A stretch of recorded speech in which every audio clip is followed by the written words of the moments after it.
Verbruikerspersepsie is van kritieke belang vir bemarkers, want dit bepaal hoe verbruikers produkte, handelsmerke en bemarkingsboodskappe interpreteer en daarop reageer. 'n Positiewe persepsie kan verbruikersvoorkeur, lojaliteit en verkope dryf, terwyl 'n negatiewe persepsie handelsmerkreputasie en prestasie kan benadeel. Beïnvloed aankoopbesluite. Verbruikerspersepsie beïnvloed hoe mense die waarde en kwaliteit van 'n produk sien.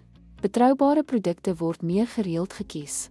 Bevorder handelsmerkbeeld en lojaliteit. 'n Positiewe persepsie verbeter handelsmerkbeeld en bevorder vertroue en lojaliteit. Konsekwente, autentieke aanbiedinge bou sterk verbruikersverhoudings.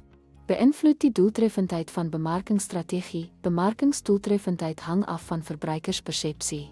Om met teikengehore te skakel, bevorder betrokkenheid en omskakelings. Spreek mededinging aan. Persepsie onderskei 'n handelsmerk, selfs met soortgelyke produkte.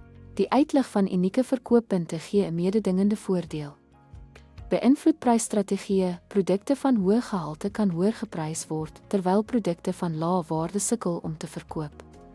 Vorm produkontwikkeling. Verbruikersinsigte dryf produkinnovasie en verbetering aan en verseker dat produkte aan kliënte se verwagtinge voldoen.